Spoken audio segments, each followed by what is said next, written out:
Good morning to all of you. We will just take a minute. The Director General MP-IDSA will log in. Thank you.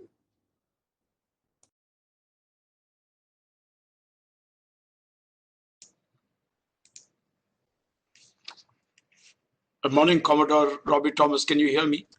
Sir, your strength 5, sir. Thank you.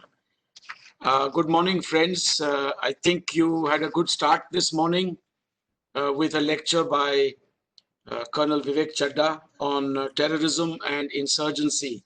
Of course, this is a very important topic, and I dare say that India has had greater success with insurgency than with terrorism. Also because insurgencies, as you know, are an extension, in a sense, of our national security, whereas terrorism today has reared its ugly head, not just in India and from across the border, but also is an all-pervading global phenomenon. But that should have been a very interesting lecture by one of our very good scholars here. I have been asked to speak today on national security, defense and security challenges, particularly posed by China and Pakistan. Now, it might be appropriate for me to begin by simply once again positing a few key characteristics of India's national outlook, which also permeates our national security outlook. And the first thing that comes to my mind is the teachings of the Buddha and Mahatma Gandhi. Though they were separated by almost 2,500 years, there is a certain continuum in terms of India's national outlook, and that is the importance of peace and non-violence, of coexistence, of tolerance, of assimilation. And this pluralistic experience is something that India has traditionally extended to the outside world as well. Even in the face of aggression, in the face of invasions of the past, India has not lost this characteristic. And it might be said with a certain degree of confidence and historical evidence that the most aggressive of people, the marauders that came in, were also subjected to this indomitable cultural spirit of India that ultimately assimilated various foreign strands also into our national mainstream, so to speak. And that brings me to the other point, that is India really a soft state or a hard state? Because this debate has been going on for long, and there are people who often in the context of our China and Pakistan policies speak of India variously as a soft state. And I believe that India has shown great capacity for being a hard state as and when required, but that its national character is one that is pluralistic and one that is given to first preference for peace and non-violence. But that does not mean that hard power or the effective use of hard power is not part of the decision-making process in India or part of the list of basket of options available and historically used by Indian leaders. Even after independence, we saw that India's position on matters of national security tended towards a peaceful resolution. But it did not stop India in 1961 from taking recourse to hard power in terms of evicting the Portuguese from Indian soil, the liberation of Goa, which was, of course, a limited operation. But that, to me, demonstrates the use of hard power. We have also shown that capacity right at the very beginning after our independence in the war in Kashmir in 1947-48. Subsequently, we have shown that capacity to the extent we could with the element of surprise and subterfuge lying with the Chinese. We still showed that capacity for meeting an enemy head-on in 1962, much more so in 65, and then in 1971. We again showed that capacity in 1999 during the Kargil conflict, and that capacity is very much in evidence today as well. So this is something that you should keep in mind, because the fact that we seek good relations with neighbors like China and Pakistan does not mean that India is a soft state. And certainly over the last few years, under Prime Minister Modi, one has seen this capacity, of which I spoke yesterday as well, this capacity to take a greater amount of calculated risk to demonstrate that there are red lines that cannot be crossed. We showed that in our zero tolerance for terrorism, cross-border terrorism. We have shown that in the context of the confrontation that took place at the Dolam pasture, known as Doklam, in 2017 at the tri-junction of India, Bhutan, and China. And today we are showing that capacity in the context of the latest Chinese aggression in Ladakh. So therefore, with that opening sort of premise, I now come to the question of India-China relations. And today I would like to focus more on the challenges that are posed by both China and Pakistan to our national security. Now, I would like to begin by speaking of the fact that India has always sought good relations with China throughout history. But when we speak of history, it is very easy to kind of gloss over the fact that our own contacts throughout this long history of ours and theirs were best episodic. We begin with the earliest times when Buddhism took place in India. It became an all-pervading and influential, body of philosophy, thought, religion, and day-to-day practices. And Buddhism, as a body of philosophy and religion, spread to other parts of Asia, including to China. And it is in that period that we have evidence of travelers on both sides. On the Chinese side, we had Fa Xian and Xuanzang, who came to India in the 4th and the 7th centuries AD. We have evidence of people like Bodhidharma, who went to China to found the Shaolin monastery and the Chan or Dhyan school of Buddhism. And the scriptures that Xuanzang took with him when he returned to China in around 643 or 4 AD. These scriptures lay for long, a large part in the Buddhist caves at Tunhuang, in the upper edge of the Taklamakan Desert in Xinjiang, and many more were taken across to mainland China, to Xi'an, and other places from where Xuanzang had started his journey. But thereafter, we also see that there was a considerable period of time in which I think India was preoccupied with the invasions that were coming in from the western flank over the land border.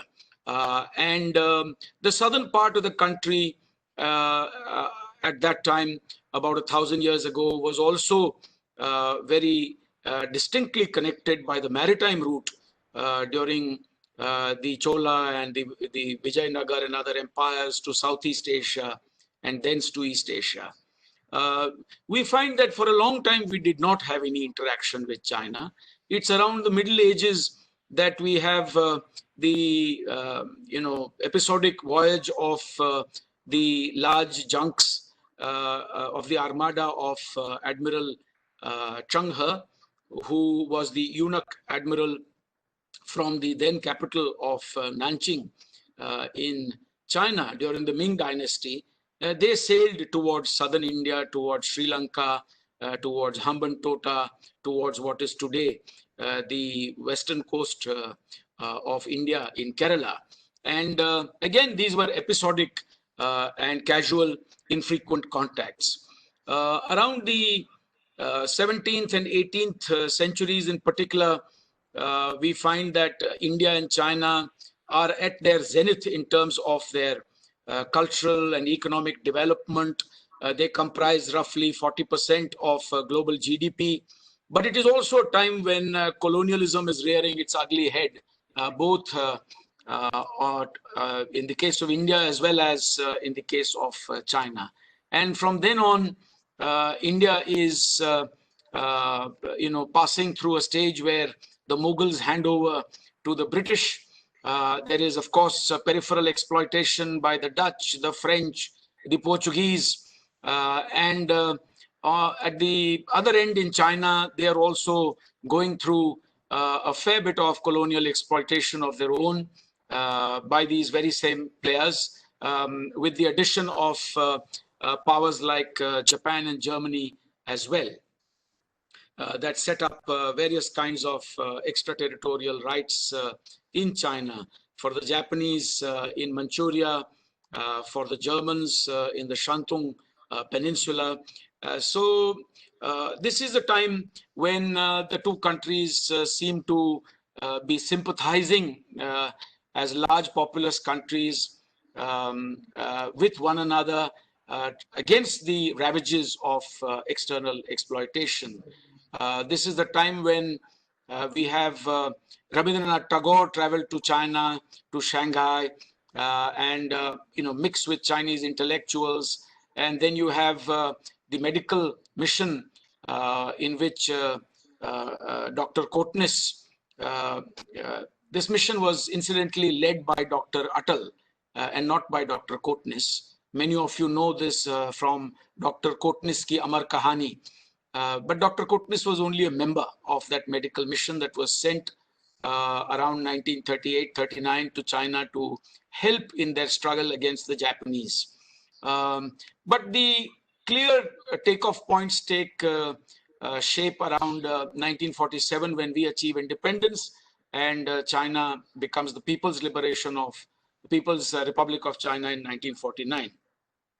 Now, coming back to the current situation, we are all aware that a strong distrust has surfaced recently in India-China relations because of the very blatant aggression committed by them on our borders in Ladakh, and the death of 20 of our brave hearts recently, including a colonel rank commanding officer deployed in the Galwan Valley along the LAC, has actually sent shockwaves throughout India, but it also drew a very, very sharp and robust response from our leaders as well as from our armed forces.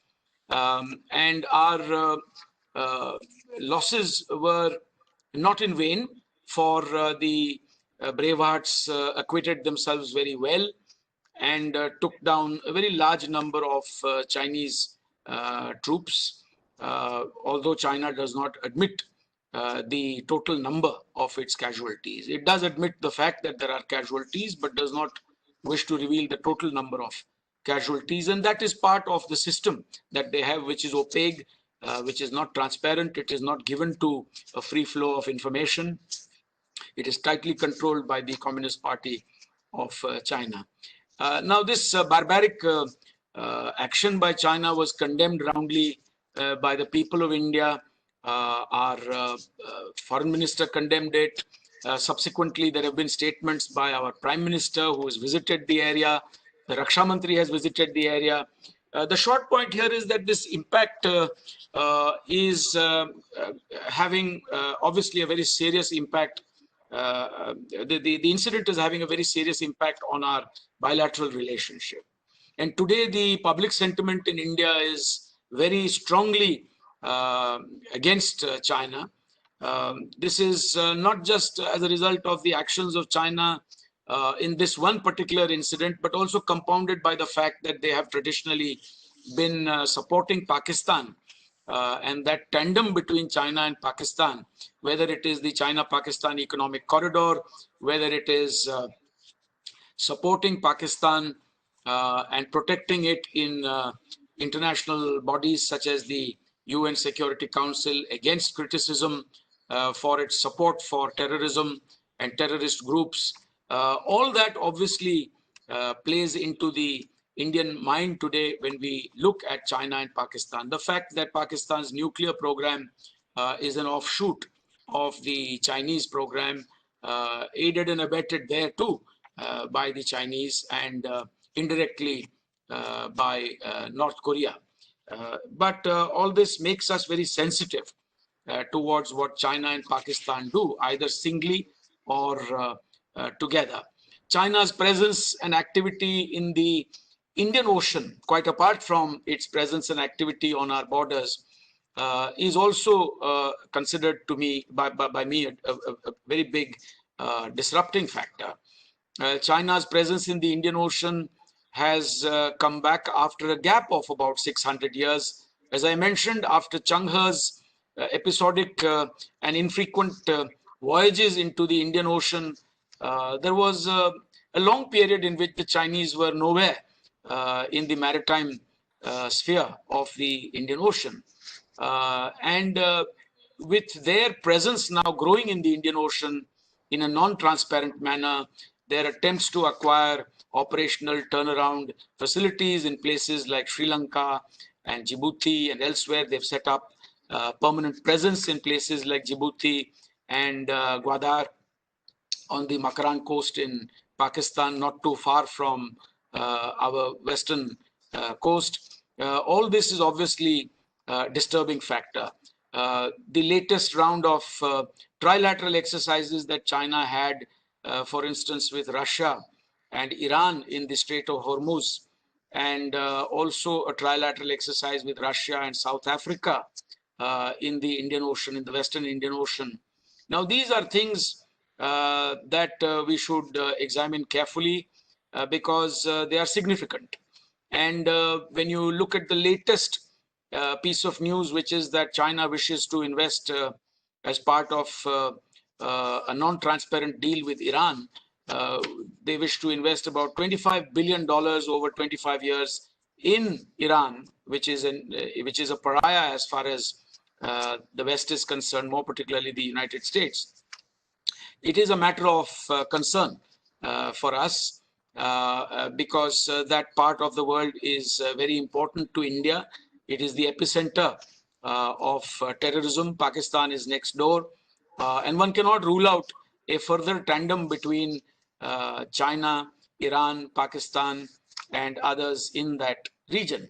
The multilateral space between India and China has also shrunk because whereas the premise earlier was that we may have bilateral problems, but we can seek convergence on developmental issues, particularly with regard to food security, energy security, climate change, etc., at the international level, and cooperate with China. That is also a premise that is being shattered today. It is being challenged by China's, initiative, activism in multilateral bodies to take positions against India. We have seen that in the aftermath of Article 370, and we have seen how China took the matter to the UN Security Council and tried to trigger discussions there against us. So that is again a disruptor that has shrunk our ability to work together on multilateral issues, which hitherto was an area that we considered hopeful for India and China to work together on. We have also seen how China has made inroads into South Asia in a non-transparent manner, in a disruptive factor, as a disruptive factor. China's relations, not just with Pakistan, but also with Nepal, with Bangladesh, with Myanmar, with Sri Lanka, with the Maldives, all these give rise to new concerns for us. So basic point here is that China's rise has not been smooth. Similar changes in GDP, in economic development in many parts of the world took place over a much longer period in the West. There was an age of industrialization that extended about 150 years. And over that period, the West fought many wars, had many peace treaties, and there were ups and downs before they could finally get down to building a security architecture that would maintain peace over a much longer period. We've seen that particularly in the case of Europe, in the case of countries that had adversarial relations in the past, such as Germany and France, for instance. And we have seen how even countries like Germany and Japan that fought, the others like the UK, France, and the United States today enjoy close relations. But all that has come about over a much longer period. In the case of China, it's only in 35 years that this country has changed immeasurably, unrecognizably. And that has made it very difficult, I think, for Chinese leaders to even understand and appreciate the changes that affect China's accretion of power. They, in my view, have failed to understand the nature of power. They have failed to convince the neighborhood as well as the world at large of the pacific intentions. If they have pacific intentions, they certainly don't come through as pacific intentions because of the kind of aggression and belligerence that they have shown on a large number of issues, whether it is the dispute with Japan over the Senkaku Islands, or whether it is the very, very strange and fictitious claims in the South China Sea, or whether it is the border dispute with India in Ladakh in the current situation. So this kind of aggression and belligerence, of course, today comes in a broader context where China has found its rise to be a disruption for the rest of the world.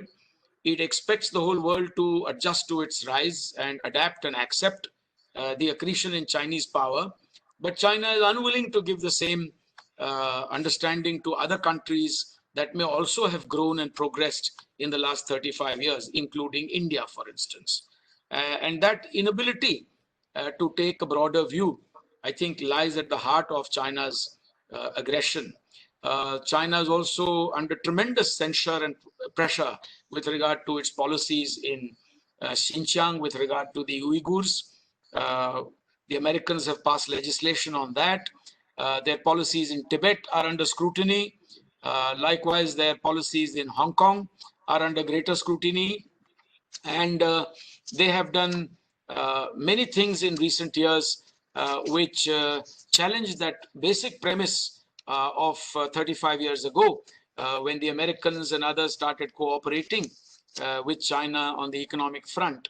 They believed that if China were to prosper economically, China will one day change for the better, will move towards greater freedoms and democracy for its own people. And these political and other structures in China will also adjust to the demands of an age of globalization in which China is cooperating with the rest of the world on the economic front. But that premise is also today been challenged, and it lies shattered due to Chinese policies. So China's entry, for instance, in 2001 in the WTO was based on such a premise and expectation that China will change. But China has not changed in the last 19 years that it has been a member of the WTO. It has only acquired great wealth and economic power, which has translated into military power as well. But this has not necessarily changed its political system. There have been no real political reforms towards greater transparency and democracy. In broad terms, I would say that not only has China's rise not been smooth, but that it is also fraught with uncertainty. most people tend to take China's change for granted and assume that the United States is a weakened power, that it is a power that is gradually witnessing its demise for reasons to do with its economy, but also with regard to US policies, which saw the US withdrawing from the Asia Pacific region, particularly with its obsession after 9/11 on the war, international war on terror. And that gave China a lot of space to grow and to expand in its own immediate periphery, to the detriment of the equilibrium that had been created earlier by a stable and enduring US presence. But we have to keep in mind that China's rise, as I said, is fraught with uncertainty. The first phase of China's growth, I can broadly put it at about 30 years, from 1949 to 1979. It saw political consolidation. It saw some territorial consolidation, where China moved into Xinjiang and then into Tibet. And Mao came across as the central leader. But it was also an age in which China aggressed against neighbors, like it went into the Korean Peninsula. It went into a war with India in 1962.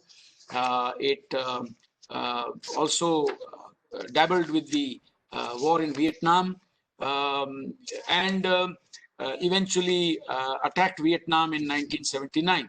This is a 30-year period in which there are upheavals like the Cultural Revolution, the Great Leap Forward, the famine in China, the anti-rightist movements, the Gang of Four, the internecine civil war. There's plenty of chaos there. By and large, I would consider that period to be a period in which China failed. And the leaders also failed. Mao was also officially acknowledged by the party as being 30% wrong and 70% right. And I think the party was simply being polite. Had China been a democracy, they would have said Mao was 70% wrong and maybe 30% right. But the fact of the matter is that the next stage of China's development is the one that really has built its current image. That is the period from 1979 to 2009, in which it had a 30-year run of prolific economic growth and development, and everything that China attempted succeeded. Even events like Tiananmen and the kind of cruelty that China showed towards its own youth and student population did not mar the West's sort of obsession with China as an economy and as a great opportunity. So it's that 30-year period from 79 to 2009 that gave China the resources that it is misusing today. After 2009, the going has not been very easy. The last 10 years, China has created a great deal of opposition through its policies, and particularly after the advent of Xi Jinping. And therefore, the broad point I want to make here is that there is no guarantee as to what is going to happen in the future, because the third 30-year period has just begun in 2009, and the first 10 years of that third 30-year period has seen a lot of volatility and turbulence in China's relations with the rest of the world. So it's anybody's guess what happens next, because Xi Jinping has created an authoritarian structure in which he has no successor. China's really on the wrong side of all well-meaning democratic and open societies. It is misusing its power, and the party has no guarantee of being as long-lived as Chinese civilization. So we have to keep that in mind. I draw a big distinction between a political structure and framework called the Communist Party of China and Chinese civilization. The longevity that we associate with China is with regard to Chinese culture and civilization. I don't associate the same longevity with regard to the political structure that today drives China, that is the socialism with Chinese characteristics as represented by the Communist Party of China. Now, I want to briefly touch upon a few points of inflection in India-China relations. One is, for instance, 1947, when we achieved independence, and 1949, when China became the People's Republic of China. This is a period when, for a while, India is actually, supporting China to emerge as a developing country. Pandit Nehru is sort of lobbying for China's place at the high table in various global fora, including, for instance, the Bandung Conference. China even depends on India for assistance in agriculture, in science and technology, in railways. There are any number of old files that indicate that it was India that was actually helping China with science and technology and capacity building during that period. This is also a period when Zhou Enlai does not have, as Premier, as Prime Minister of China, he does not have aircraft to fly around, whether it is for the Korean peace talks or whatever else. And it is Air India that is actually under the Prime Minister of India's orders providing aircraft, Air India aircraft ferrying Premier Zhou Enlai to Geneva for the peace talks, etc., back and forth, But it's also a period which quickly sees, the rise of contending aspirations. The die was cast because on the one side was an India that had achieved its freedom through largely peaceful means. And on the other hand, there was a China that was tempered on the anvil of a civil war and of a great deal of bloodshed based on the communist ideology of class contradictions and, wiping out the enemy, etc. So it was inevitable that border disputes that surfaced as a result of, the legacy of the colonial age and the lack of clarity that prevailed on our borders, the fact that China's entry into Tibet and into Xinjiang created new situations on our own borders, whether Kashmir or the middle sector or Nefa, as it was then known, that is Arunachal Pradesh. There were new situations that we had to contend with. And inevitably, I think we drifted towards the border conflict in 1962. So 1962 is another point of inflection when all the so-called assumptions that we had made in the first phase about China, about Hindi Chini bye-bye and coexisting as fellow developing nations, again was cast aside. I think it was transformational for India, that point of inflection, because if I were to use the Indian sort of caste system only as a point of academic reference, just to further buttress my point, I would say that in the 50s, India was like a spiritual teacher, like more in a Brahmin mode, more in the mode of promoting peace and non-violence and brotherhood, and it is the lesson of 62 that actually transforms India into a Kshatriya mode. That we start suddenly looking at our defense budgets and we pump up our defense capabilities and manufacturing, and so that old debate of Fabian socialism or concentrating on large factories and manufacturing and not devoting much to defense budgets, all that changed overnight. The third point of inflection, I would say, is 1988 when Rajiv Gandhi visited China. And there had been a long gap between 62 and 1976 when we sent our ambassador back to Beijing. That period of 14 years, we weren't even talking to each other. But after 1976, there was slow change. And by the early 80s, we were already discussing our boundary question with them in the official level talks. I recall it was begun by Sri Eric Gonzalez, who was then the Secretary East. in the Ministry of External Affairs. In 1988, when Rajiv Gandhi went to China and met Deng Xiaoping, the one big agreement was that India and China should put aside the boundary question. We know there are differences. We know there is disagreement on the border question, but let us not allow that to hold up progress and cooperation in the rest of the relationship. And so particularly with regard to economic cooperation, cultural, people-to-people cooperation, let's move ahead. That premise and that assumption, I think, has been completely shattered by subsequent developments. It wasn't completely shattered by India's nuclear tests in 1998, which were roundly criticized by China, and the bottom had fallen out of our relations in 1998 as a result of sort of India's going nuclear, weaponizing its nuclear option, and China insisting that India should not have cited China as a threat for the development of its nuclear weapons. But even that, I think, did not destroy that broad premise of 1988 that we should continue to develop relations and not allow the differences and dispute over the boundary question to impact the rest of the relationship. I think that premise was finally shaken up in 2017 as a result of the face-off at Doklam.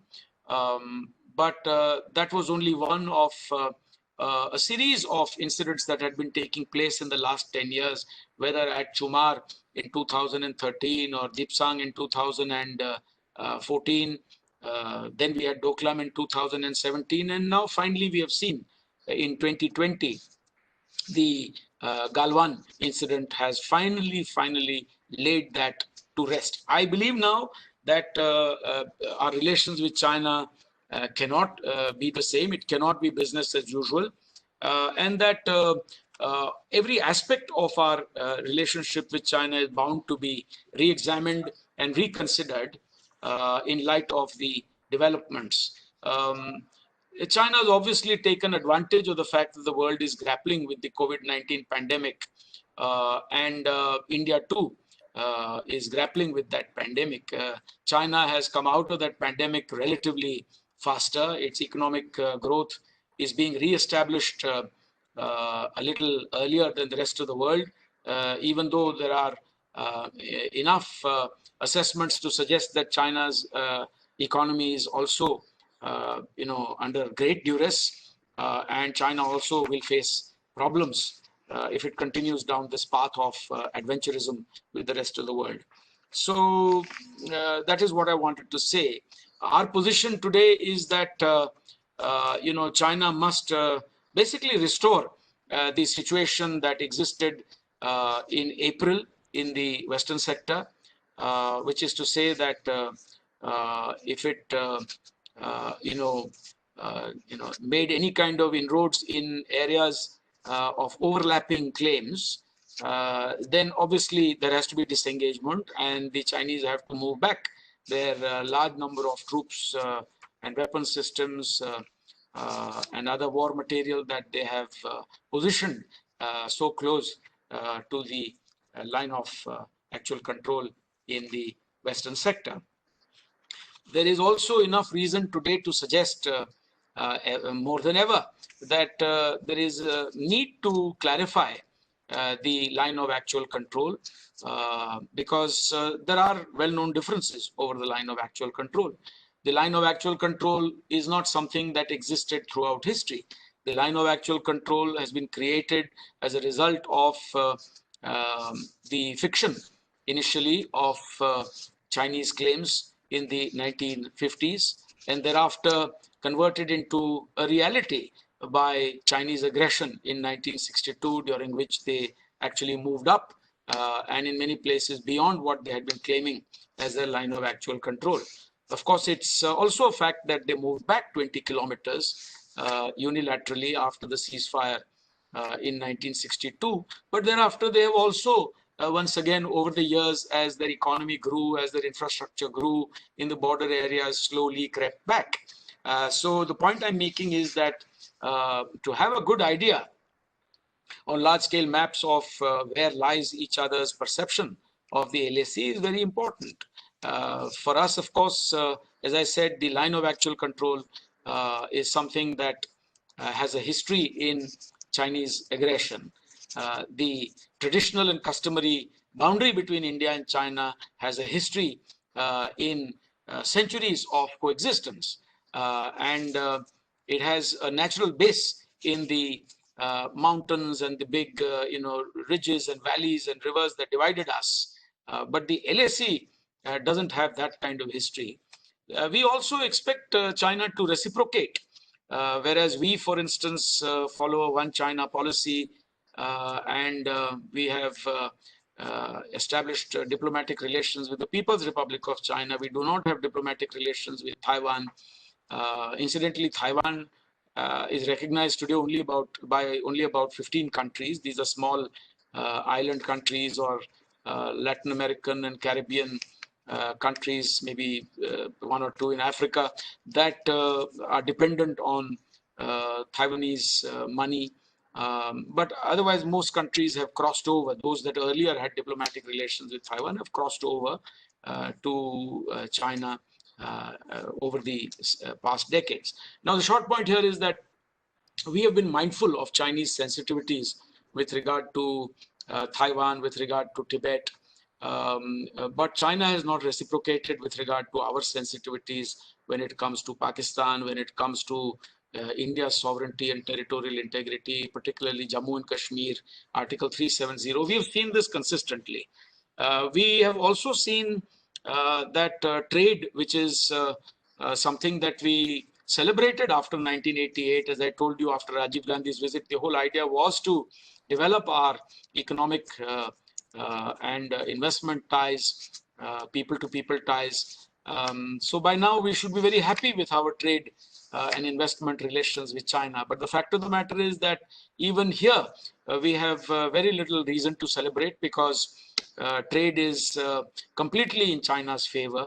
Roughly $95 billion worth of bilateral trade, in which India exports only around, say, at best 19 to 20 billion dollars, and China's exporting around 70 to 75 billion dollars worth of trade, and the trade deficit, the adverse balance of trade, is in the region of around 57, 58 billion dollars. In recent years, China has also invested heavily, since 2015 in particular, in our digital space and startup space. Here we have seen that China has put in something like about 6 billion US dollars. And here again, there are concerns with regard to security, with regard to kill switches, with regard to, the kind of stuff that goes on in the world of technology. So we have not been very satisfied with our trade and economic relations, and the Chinese have given us no sort of allowance or relaxation or understanding in our own bilateral discussions with them. They broadly protect their own market against any kind of imports from India, even in the pharmaceutical space or agricultural space. IT products also have a very hard time getting into China. On the other hand, they have tried to move into the Indian market and successfully at that.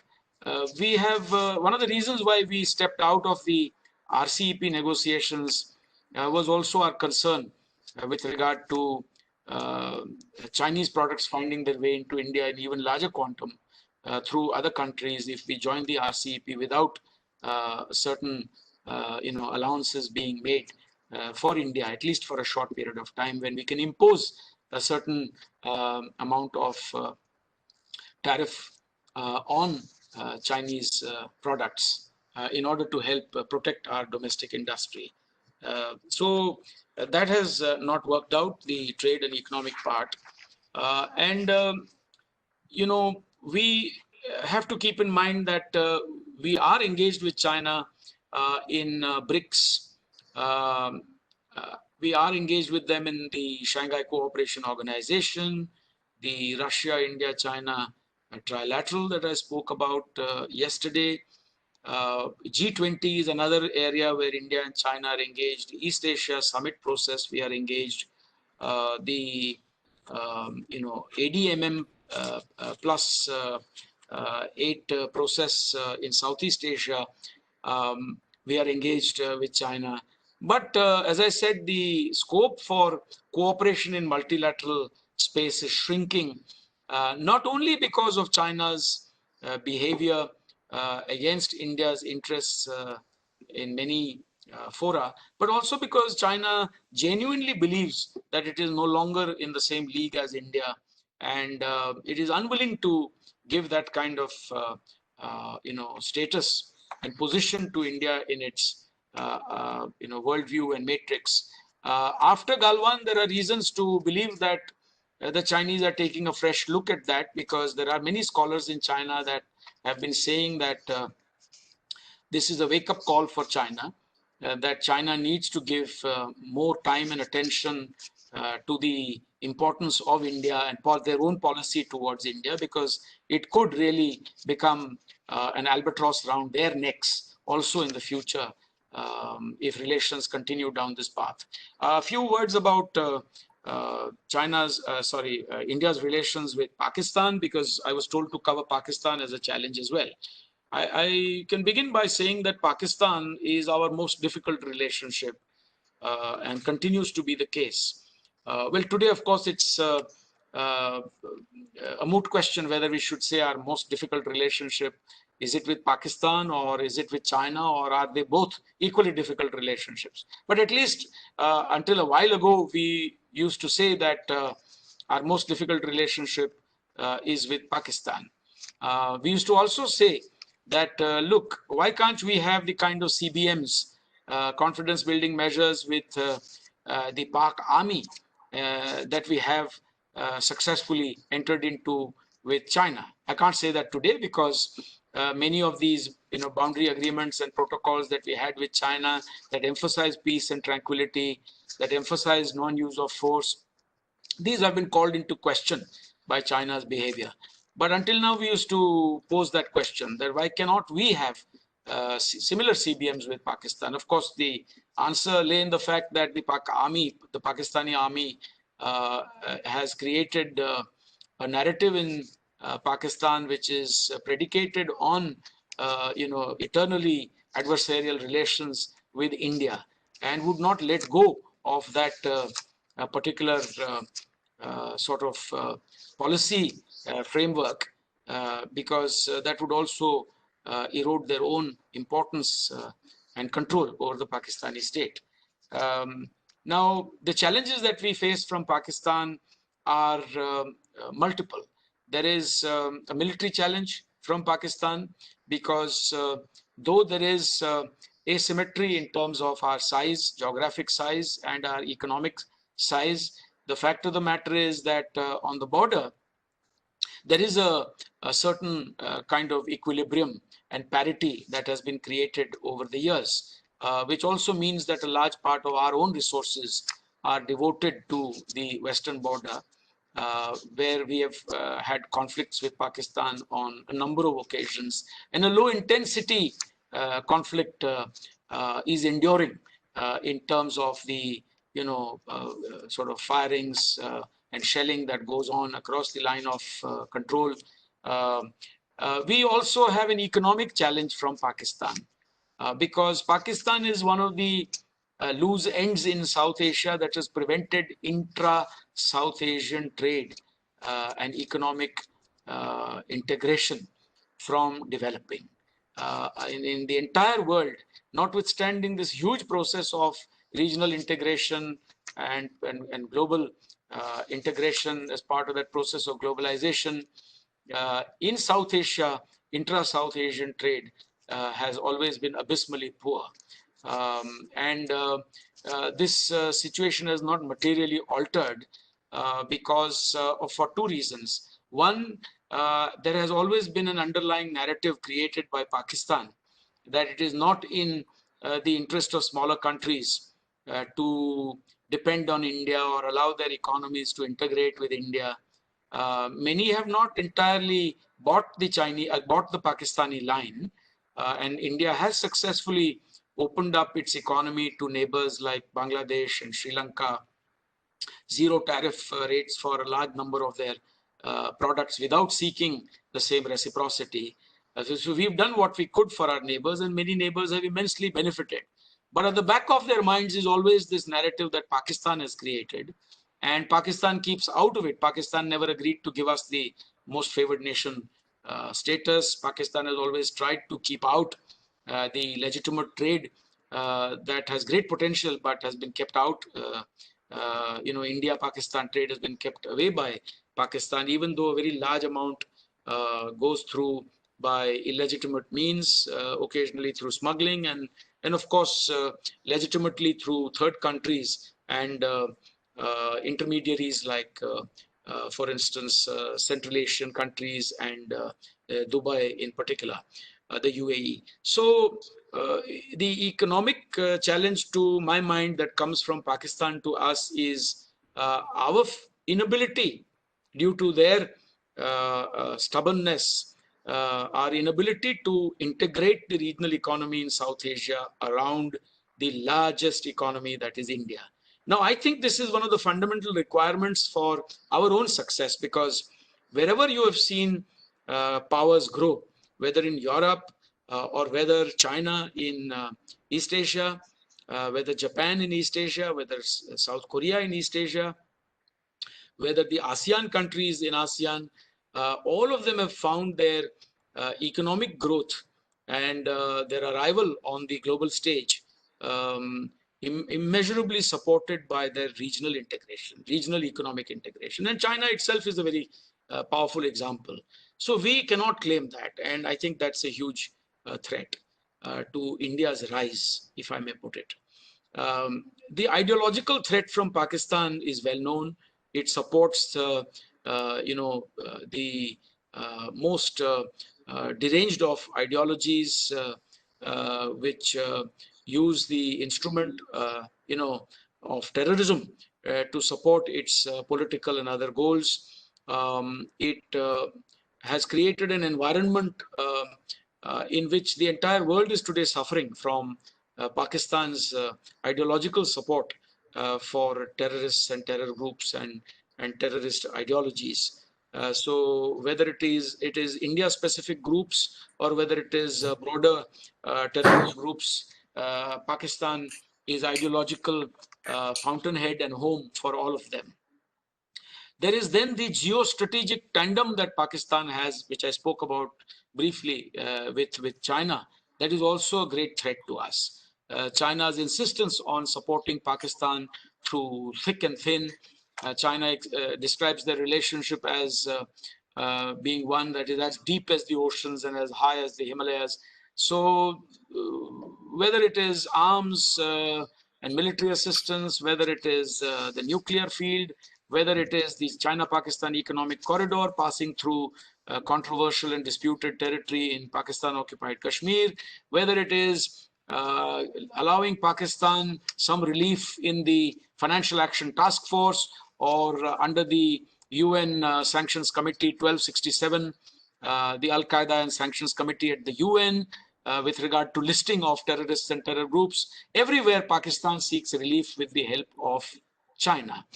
Whether it is triggering discussions on Jammu and Kashmir, again, there is a tandem at the UN between Pakistan and China. So the geostrategic threat today, which includes things like China's potential, presence in Gwadar and elsewhere in Pakistan, this is a threat to us. And finally, Pakistan's threat, again, insidious threat, is in the subversion of India's neighbors. Many neighbors in India's periphery have a choice to make, whether to go with India, whether to go with China, whether to make the best of both options, whether to join, the Millennium Development Corporation initiatives of the US, or whether to join the Belt and Road initiatives of China. They are in a quandary. they are, obviously pulled in different directions.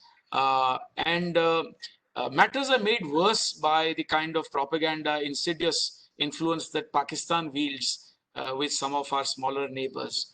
And in that list, I would leave out no one, because I have seen the ability of Pakistan to undermine India's interests in our neighborhood, ranging from Nepal to Bangladesh to Sri Lanka, even to the Maldives. In many of these countries, we have ourselves created very good relations with the current regimes. But that does not mean that the Pakistani hand is totally absent. So anyhow, we have done our best with Pakistan. We have tried to reach out to them. Prime Minister Modi called Nawaz Sharif over for his 2014 swearing in. Later, he paid an impromptu visit to Lahore to attend a family wedding in Nawaz Sharif's family. But that outreach has been consistently rebuffed in the form of these dastardly attacks that Pakistan has carried out in Uri and Pathankot, and then, of course, the Pulwama attacks were the sort of proverbial last straw, final straw that broke the camel's back.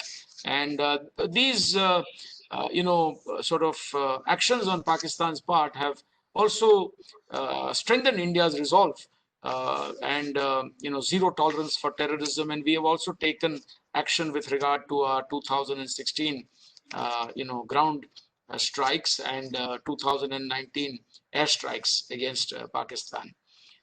So the Pakistani malice against malice towards India, I think, goes beyond the geography of Jammu and Kashmir and the dispute over Kashmir. Most people think that if we can make up with Pakistan on Kashmir, matters would settle down and India and Pakistan will live forever in peace. But I doubt that. Today, at the end of, say, 40 years of introspection and study of this relationship in my public life, I have reached the conclusion that there will be limits to that premise as well. Even if we were to, resolve our bilateral dispute, the geographic dispute with Pakistan over Kashmir, there would be a simmering set of issues that would bedevil our ties for all times to come, because that malice truly goes beyond the geographical construct.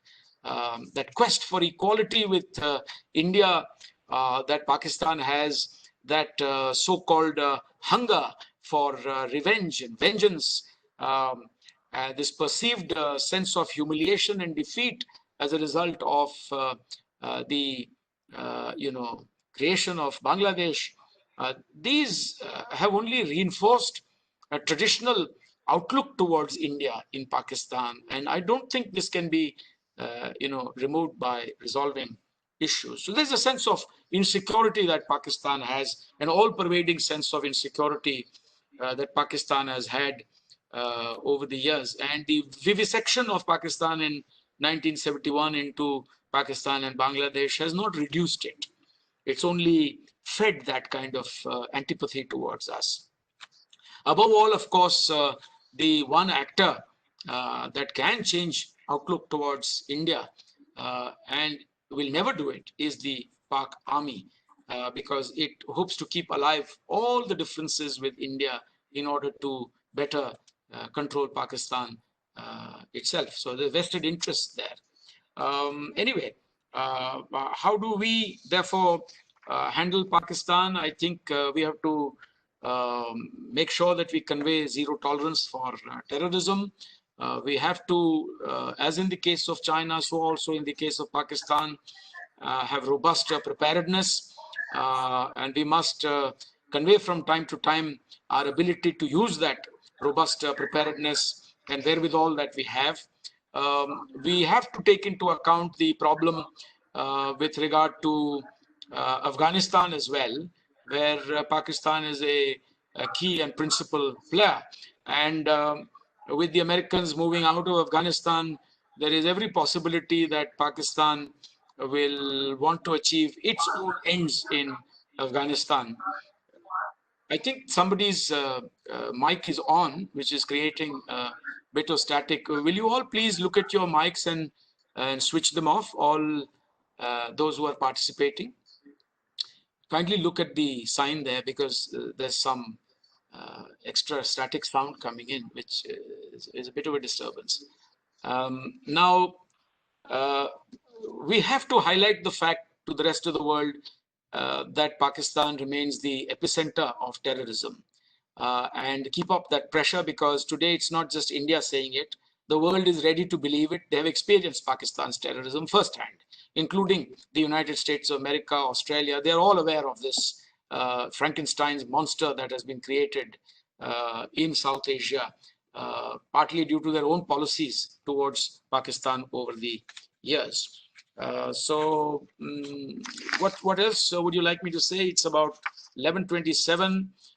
We have to keep up pressure on Pakistan bilaterally and through third countries, such that they investigate the Mumbai attacks, the Headley confessions, that they bring those people who were responsible for the 26/11 attacks in Mumbai to book. They must bring them to justice. They must, tear down the terrorist infrastructure and that ecosystem that they have so successfully created over the years, with the involvement of Pakistani state agencies, the army, the government, that seamless tandem that they've created between the state and non-state actors in Pakistan. So that must be kept up, that pressure. And we have to keep in mind that China and Pakistan will have a tandem in the future. The US influence in Pakistan has receded in recent decades, and China's influence in Pakistan has grown in recent years. So there should be greater dialogue with America also on this issue. It would have been too fantastic to expect, even before Galwan, that the Chinese would actually talk to us, in depth about our concerns, vis-a-vis Pakistan, because that's a tandem where we know that they act as one. But with regard to the US and other partners, we need to exchange notes frequently on the future of Pakistan and the Sino-Pakistan axis as it is developing. We must keep in mind Pakistani attempts to, create problems for India in the OIC as well, where we have had success in staving off that pressure, partly due to the very, very good relations, personal relations that Prime Minister Modi has established with the key members of the OIC. So I think that's taken some of the pressure off us, whether it's Saudi Arabia or the UAE or Qatar. Some of these key countries have shown great understanding for India's concerns and have cooperated with us, including in intelligence sharing. But that does not prevent Pakistan from continuing to try to rake up the issue of India's alleged so-called ill treatment of minorities and Jammu and Kashmir and all that in the OIC. Pakistan's proliferation should also remain a matter of concern to us, not in terms necessarily of Pakistan's proliferation with nation states, because today the global export control regime and sanctions regime is tight fit and may not permit Pakistan the same kind of leeway that it enjoyed in earlier decades, when A.Q. Khan was running almost like a nuclear business and shop trading business out of Pakistan, whether it was Libya, whether it was North Korea, all over the place. Even Iran was interested in taking things from Pakistan. But today, that's not what I'm talking about. I'm talking about the ability of the non-state actor in Pakistan, particularly, to lay his hands on nuclear material and nuclear weapons of Pakistan. So that's also proliferation, but of a much more dangerous kind, where there are no state controls. And that's something that I'm concerned about in the long run. So we should keep that in mind as well. I will really stop here with the proposition that given Pakistan's sort of historical animosity towards India and the kind of challenge it poses, if we have to do more in South Asia, it'll obviously have to be South Asia -1. In other words, we do what we can with the rest in South Asia to promote our regional integration and cooperation, including in terms of connectivity and infrastructure. And I think we have tried to do that through mostly the route provided by BIMSTEC, BBIN, our Act East policy. So our Act East policy has also helped us to create these new structures, firstly on our periphery, and then more broadly into the deeper space provided by ASEAN to see how we can integrate ourselves better. We have tried to kickstart SAARC in some measure with Prime Minister's initiative under COVID-19 to have a joint effort by SAARC countries to deal with the challenge of COVID-19. But that's of course only limited to this current situation of COVID-19. In the long run, doing anything that involves Pakistan will be a problem. It has already rejected the initiative that we took in recent years with regard to the launch of a SAARC satellite. It has rejected the agreement that was to have been concluded on the movement of vehicles across these borders in South Asia. So I will halt with that premise that we will have to do a lot more to ensure that the challenges that both China and Pakistan create for India are dealt with appropriately and robustly. Thank you. Thank you very much, sir. As always, that was a very enriching talk, and I'm sure the participants would have thoroughly enjoyed your valuable insights into the complex machinations of the geopolitics of the neighborhood. We will now progress to the question answer session, for which we have little more than 10 minutes. I already have 3 questions with me. One is a carry forward from yesterday, sir. 2 questions from Mr. Vipul Bajpai. One is of yesterday.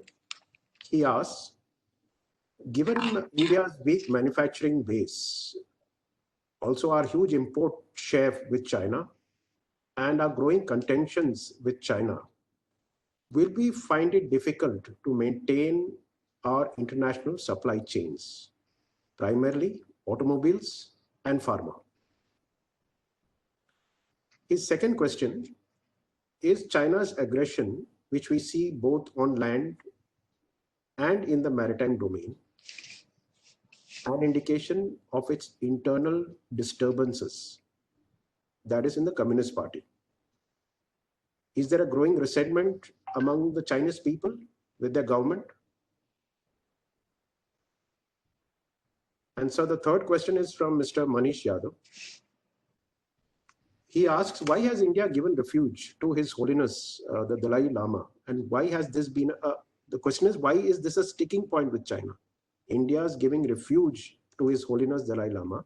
Why has this been a sticking point with China? Primarily because India did it out of a humanitarian effort or grounds as per the Universal Declaration of Human Rights. These are the 3 questions that we have. Thank you. Over to you, sir.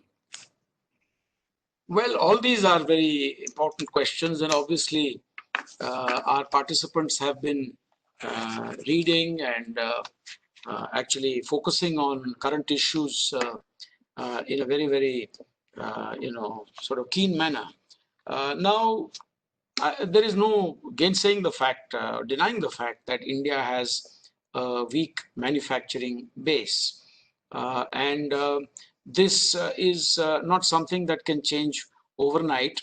I think systematically our manufacturing sector has been weakened by the rise of China on our borders. And China did not have to be on our borders to weaken our manufacturing sector or to hollow out our manufacturing capabilities, as it has done successfully with a very large number of other countries, including the United States of America. So a time had come in China's rise, particularly after its entry into the WTO, when there was no looking back in terms of China's emergence as a factory to the rest of the world, its capacity to engage in very high volume, low cost manufacturing, It's a state-supported economy there, a state-led economy, which continues to be the case despite having given the provinces a certain amount of freedom to create clusters and to create special economic zones and high-tech incubators. At the end of the day, the direction was provided by the state, and the state-led economy therefore has very successfully created within China not just clusters but also markets. Today, China's economy is not as dependent on exports as it was, say, 20 or 30 years ago. 15 years ago also it was very different. Today, 60% of China's GDP comes from domestic consumption, and only about 17 or 20% comes from certain amount of exports. So the point is that the exports to GDP ratio has tilted in favor of what you call domestic consumption, and it has tremendous manufacturing capability. But where it scored over the rest of the world was also its ability to innovate, whether homegrown or stolen technologies, whether it was technology which foreign companies were forced to part with, as Trump has alleged, as part of the permission given to invest in the Chinese economy.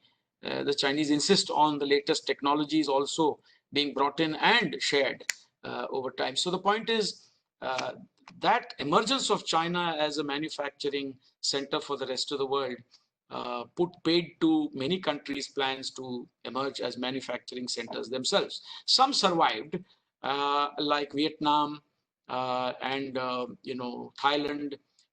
Smaller economies survived because they were operating in niche areas. They were also operating in areas where the Chinese themselves had an interest. As the Chinese companies came onto the global stage, they were also interested in lowering their own costs by going to countries like Vietnam and Thailand, etc. And many other countries were similarly operating mainly in China, but also secondarily in economies such as niche economies such as Vietnam, Thailand, etc. Now, India didn't fit into that category. India was a very large country. Our labor laws came in the way. Our lack of adequate skilled manpower came in the way. To some extent, labor unions also came in the way. But what really, affected manufacturing adversely in India is our own industrialists. A very large number of them preferred to give up the effort to make things in India and to simply import large quantities of raw materials and semi-finished goods and even finished goods from China. So it's like saying that a fan manufacturer in India would simply import a fan from China and assemble it in India and put a stamp on it, which makes you think it is manufactured by, say, X or Y company here. And this applied to even more crucial and critical sectors where our telecom sector and power sector also became hugely dependent on China. Even second-hand equipment was coming in the power sector until the government of India had to put in place some measures to prevent this kind of stuff coming in by raising duties. And so I think this weak manufacturing base in India has a history. And yes, I think notwithstanding Galwan, notwithstanding our desire to review and take a hard look at our relations with China, it's going to be difficult for us to overnight call off, if I can put it that way, our trade links with China. I think nobody can do that in a hurry. Whether it is the United States, whether it is Japan, whether it's Australia, whether it is India, we all have our unique dependencies on China. And I agree that in this substructure of trade, this is the foundation of our economic ties with China.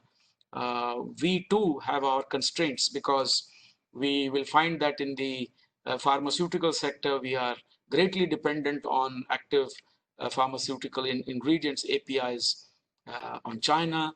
In the automotive sector, we are dependent on many parts and supply chains. Now, does that mean that we don't even try? I think that's the point being made by the clarion call that Prime Minister has given in regard to Atmanirbhar Bharat. So this Abhiyan, Atmanirbhar Bharat Abhiyan, is precisely aimed at reducing these external dependencies, which have been shown up as being against our interests, not only because of what China does, but also because of COVID-19. COVID-19 has itself disrupted many supply chains. So if you're perennially dependent on supply chains for your own manufacturing sector to such a degree, then it's very difficult to kickstart your economic growth and to actually emerge as a large manufacturing hub for the rest of the world.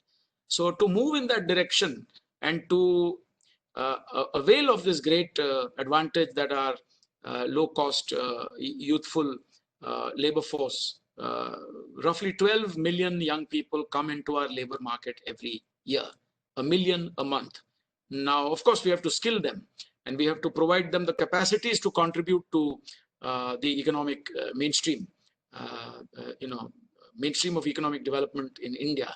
But if we manage to do that through our Skill India and other programs, then we actually can use this with the help of industrialists to enhance manufacturing in India. It will take time. It will be easier to do cleavage and to disconnect in the technology space. So for me, trade is the foundation. It's the base where there is going to be a challenge trying to decouple. But in the superstructure provided by technology, the global community itself is being divided more clearly into two camps.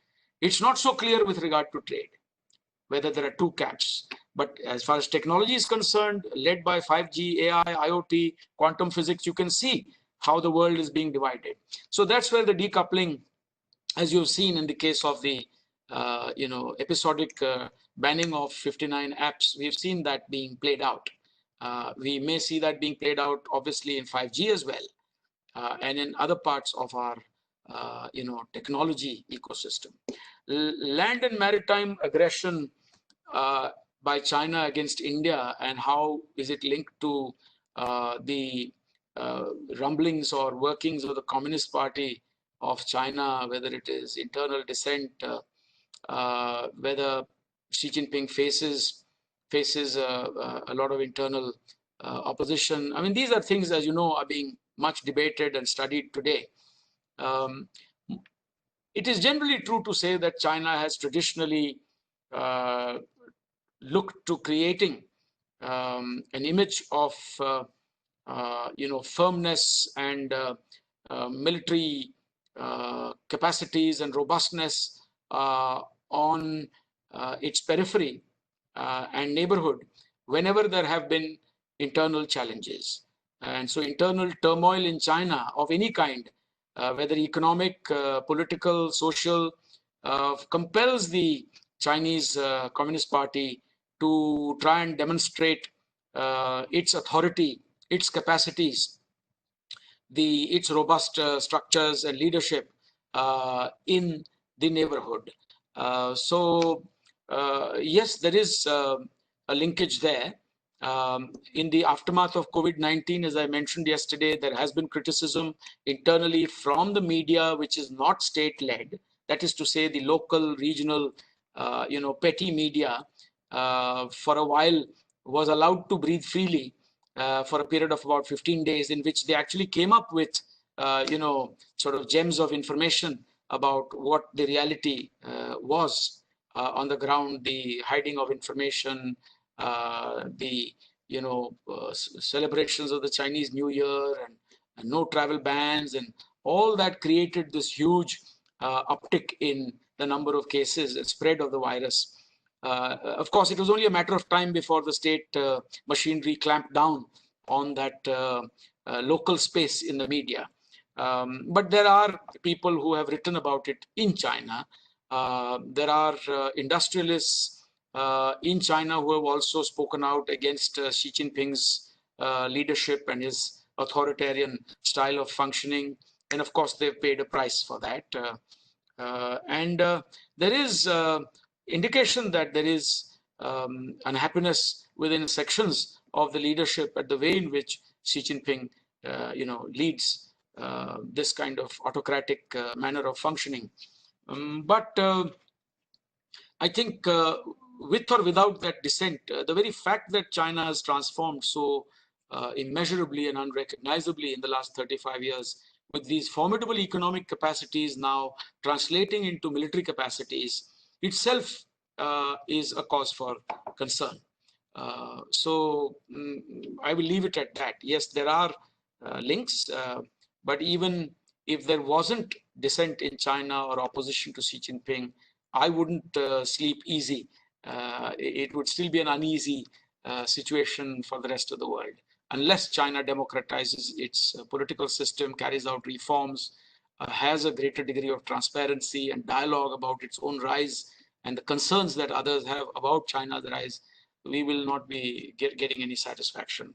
Last one, why has India given refuge to the Dalai Lama, His Holiness the Dalai Lama, and why has this become a sticking point if such refuge was given on humanitarian grounds? Now, this is old hat. It's a long history.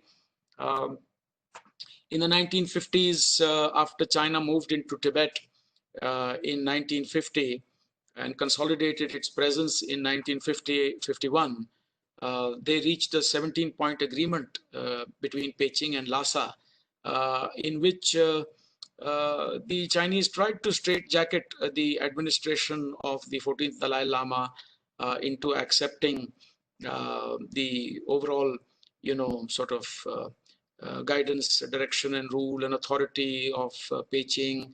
But there was language in that agreement which spoke of a certain degree of cultural and religious freedom for the Tibetan people. And it was in the implementation of that agreement that many difficulties arose. And by the time you get to roughly 1956, there is in eastern Tibet a rebellion that was brewing among the Khampa, warrior tribes, etc. And then, of course, there were incidents of fighting between the PLA and the Khampas, particularly in eastern Tibet, which descended into a worse situation by 1958. And in between, of course, the Dalai Lama came to India in 1956. He came as part of Chou Enlai's delegation along with the Panchen Lama to celebrate the 2500th anniversary, birth anniversary of the Buddha. Whereas Chou Enlai and the Panchen went back, His Holiness wanted to stay on. He did actually well into 1957, and it was, I think, around January 1957 that Pandit Nehru finally convinced His Holiness the Dalai Lama to return to Tibet. This kind of a situation prevailed. The Dalai Lama and Chou Enlai also had a meeting in India while Chou Enlai was here for the official celebrations. But anyway, those disagreements could not be ironed out. And by the time you get to 1959, the situation is worse. There is deep mutual mistrust between the PLA and the Tibetan people and the administration in Lhasa. And then, yes, it was in March 1959 that His Holiness was at the Summer Palace in Norbulinka, on the outskirts of Lhasa, when he was invited to dinner. Well, he was asked to visit the PLA camp, and the local people felt that the Chinese PLA would use this ploy to take hostage the Dalai Lama. And there was a lot of uproar, and people spilled out onto the streets. And during this period, of course, His Holiness, in disguise as a Khampa, tribesman, he left the Norbulinka and made his way towards the border, finally crossing the border in March 1959 at Bumla, entering what was NEFA at that point of time. Anyway, ever since he has been in India, I don't think in the early stages it was the intention to, for neither his intention nor the government of India's intention that he would stay here forever. I think the premise then was that we were giving refuge to, on humanitarian grounds, to a religious and spiritual leader who was deeply revered by the people of India, no matter of what religious denomination, and that over time the Tibetans and the Chinese would iron out their differences, and that he and his people would have an honorable return. But that didn't transpire, as history has panned out. So anyway, I think it's a sticking point for the Chinese, because they have at a deeper level always resented the fact that India had anything to do with Tibet. We were very careful in the 1950s with regard to our Tibet policy, but for the Chinese to say that India had nothing to do with Tibet was also stretching the argument a bit too much, because we had coexisted primarily with Tibet, and our deep religious and cultural links were with Tibet. They were not with the Han people. And so it was logical that there would be a groundswell of sympathy for the Tibetans. And that was the basis of his stay in India. I think over the years, he has always been respected in India, revered in India as a religious and spiritual leader. We have always taken the view that he and his people would not engage in political activities. But the Chinese have seen it differently. So yes, I would say that it has been a sticking point. And to say it's not a sticking point would be refuting the history of India-China relations since the 1950s. Thank you. Thank you very much, sir, for your generosity in answering all the questions. I'm afraid we have, I think, exceeded the time for this session. Though we have one more question, but I feel that was answered yesterday.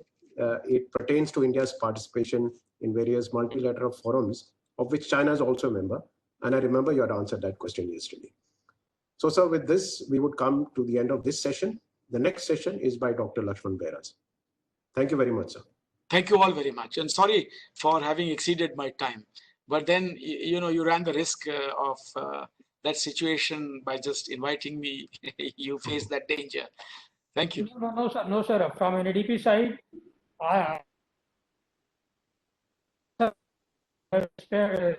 shared your experience, sir, your vast experience. It's very difficult to get a person of having such a vast experience, sir.